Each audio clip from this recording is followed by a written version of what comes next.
Na quinta-feira, dia 12 de fevereiro de 2026, a revista britânica The Economist publicou um editorial com o título provocativo: Os países ricos deveriam ter cuidado com a brasilização.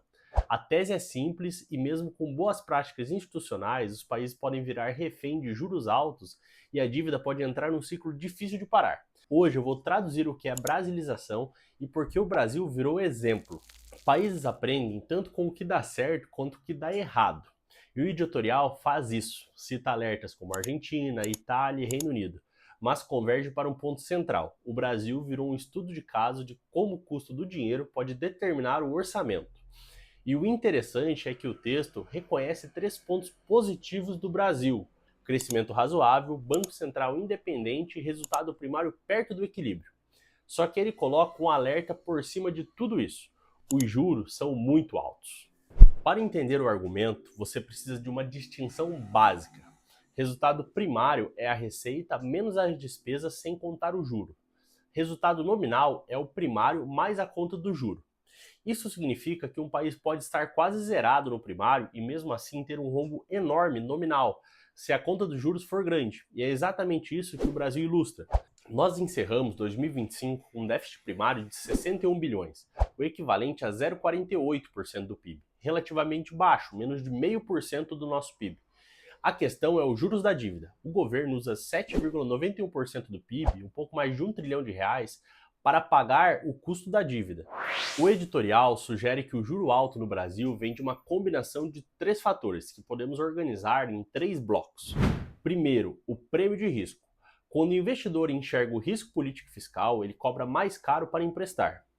Segundo, inflação que reacende mais rápido. País com histórico de inflação alta tende a ter expectativas mais sensíveis. A literatura mostra que a independência do Banco Central se associa a inflação mais baixa e menos volátil, mas isso só se sustenta com a credibilidade que se constrói e se testa com o tempo. Terceiro, a matemática da dívida. Se a taxa real de juro fica acima do crescimento por tempo suficiente, estabilizar a dívida exige superávites primários cada vez maiores.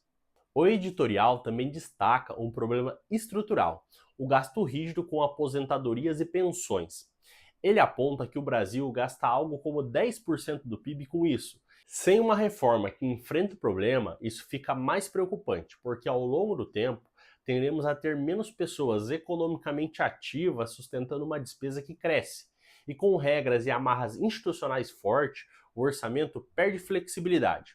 O alerta é simples: quando uma fatia muito grande do orçamento vira obrigatória e crescente, você fica sem espaço de manobra, e com juros altos, essa perda vira crítica.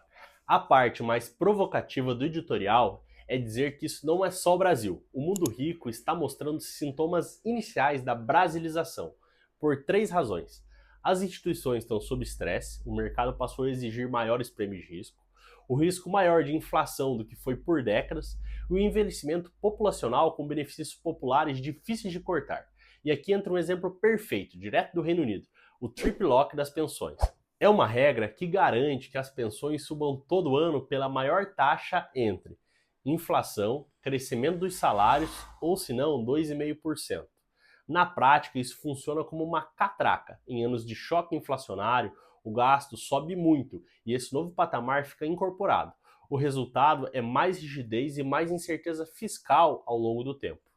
Esse texto da The Economist é muito bom, mas cuidado com os pontos cegos.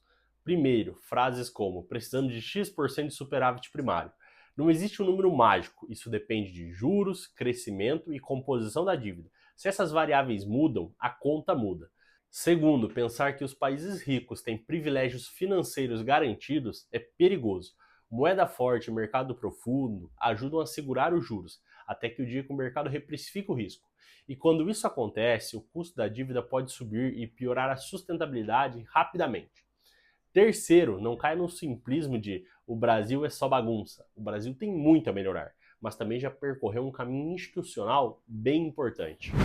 Se eu tiver que resumir a brasilização com uma frase, seria algo como: quando a conta de juro fica muito grande e o orçamento é rígido demais, o país passa a viver para pagar o passado.